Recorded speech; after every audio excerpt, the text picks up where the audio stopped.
let's talk a bit about your structure. I say you have a simple structure, but it's doing its purpose. Yes. And I'm also seeing you've installed some tires in the compound where the goats are. This might be a tips for someone who is doing goats farming or someone who wants to enter. Why do you have those tires, inside there? Okay, thank you so much. Now, these tires actually serve several purposes. First, goats don't like wet ground. They like being high naturally. Yeah. Even when it is hot or what, they just want, if there is an anthill, Yeah. it would be very good for you to construct a structure and fence off. This we call actually an exercising yard. So if you can have an exercising yard that has an anthill, that is the best. Yeah. Because goats naturally like being on top and so forth. So when it is wet and it has rained, you find them having a tendency of going onto the tires to avoid their feet touching the wet ground. Yeah. But as you can see, they also use it to scratch themselves when they are rubbing themselves. And then most importantly, the young ones like playing on the tires, jumping, running around. Yeah. So it provides them that sort of, exercise, ability to do that exercise. Yeah. But you place them and distribute them within the exercising yard, and they'll be able to, reside there. Yeah. For the structure, we had to go by what our funds could afford. Yes. And we tried to do what we did. And if you notice, I tried to put some stones in there so that, when it rains, they will all converge in there. Yeah. And remember, as they converge in, they are defecating, they are urinating. The place can have a little bit of ammonia, that smell that comes from the ground.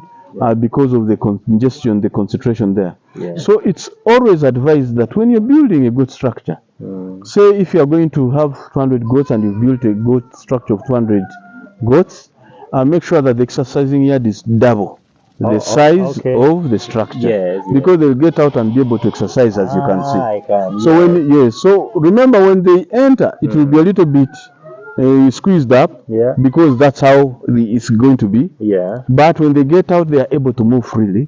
They will not knock themselves anyhow, and can be able to to feel more comfortable. And that's how we've done it. That's why we've done it like this. Okay. Yes, please. I think this is quite amazing, because I saw when the rain was coming, they all entered inside. No one even pushed them. No. They'll just move in. Whether it's night or day, they'll just find themselves moving there. Okay. But at night, when it is not rainy, you'll not see a goat inside. They'll just come and they'll want to be watched. Yes, whether it's night or day, naturally they just being free and outside, and they'll just be able to reside there. You need to have the shelter, then you need to have the playing ground for them also. Yes, exactly. The exercising ground. Exactly. Very, very key. Wow, that's really good. Now, as we try to conclude, if you were to give one advice to someone who wants to start goat farming, or someone who is thinking of doing goat farming, what would you say to that person who is watching us right now? Okay. Thank you so much. People out there are always bothered by how they should go about to start. My advice is start with what you have. You don't have to first wait and accumulate the money. If you can start with 10 goats or 5 goats, just put them there. Yeah. Once you start getting inspired on what you can do next. Now, if you get you another salary and you feel you can add 1 or 2, 3 goats, just add them there. Yeah. You see? Secondly, as you start your goats, please don't buy goats from anywhere. Try to reach out to these homesteads that have, because I may not tell you a farm, there are not so many places that we can go and buy goats at once, but there are these homesteads that have goats. Yeah. You go inquire whether they can sell you 1 or 2 and keep on buying from some of these homesteads. Yeah. Don't go to the marketplace. You're going to bring a goat which is diseased, and it will end up affecting the few goats that you have. Remember, you're struggling with the little resources and you want to make sure that you're not doing it wrong. So don't go to the marketplace. Just go to any homestead and inquire whether you can buy some goats and start from there. And then try to grow the numbers. Don't think of a fancy structure. As you can see, this is a 9-sheet structure, but it is serving the purpose. Invest most of your money to accumulate the numbers, And then eventually when you feel you're somewhere, then you can think of building a raised structure and then continue your journey. But goat farming is definitely a very interesting enterprise, and I really urge everybody out there, whether you are a prospective farmer or you're already engaged in farming or you are thinking of what to do, I can guarantee you that goat farming is a very good venture to go into. Yeah. Yes, please. Oh, that's really good. If you're watching this, Arthur is actually a very experienced goat farmer. He's also doing a pineapple, chili, quite a lot right here. You can do consultation with him, and he's having a YouTube channel. Just go search for Lad Makes Farm, then you'll learn a lot of things about goat farming. And I'll leave the link to the channel in the description of this video. Our last question for today.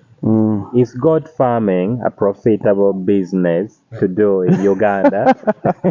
Goat farming is actually very, very profitable. Yeah. The only challenge is that when you're having it and you're selling your animals, Yeah. especially those which are going to be for meat, there's a tendency of selling it to these middlemen who just come and start bargaining and want to.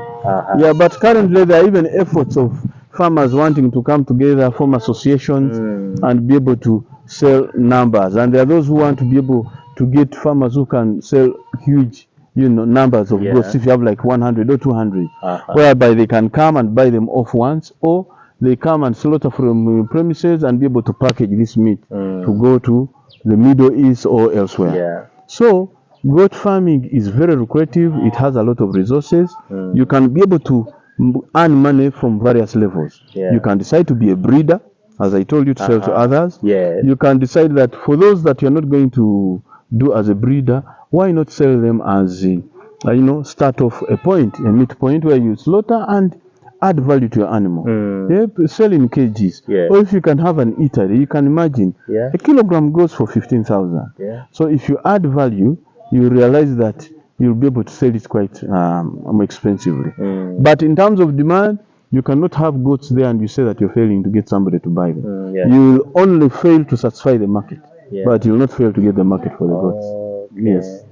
Oh, I think those are really great things that someone should learn. Yes. I knew that God is of high demand some few years ago.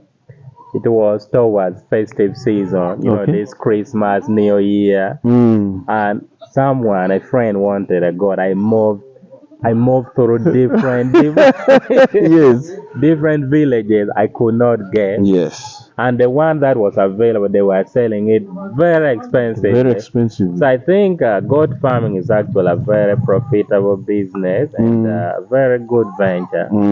And it's good having you here. It's also good having you watching this. I hope you've learned a lot. My name is Layoo Charles. And of course, this is the Ugandan farmer. We're bringing to you the stories of Ugandan who are into farming and agriculture. I hope to see you in our very next video. Thank you for watching.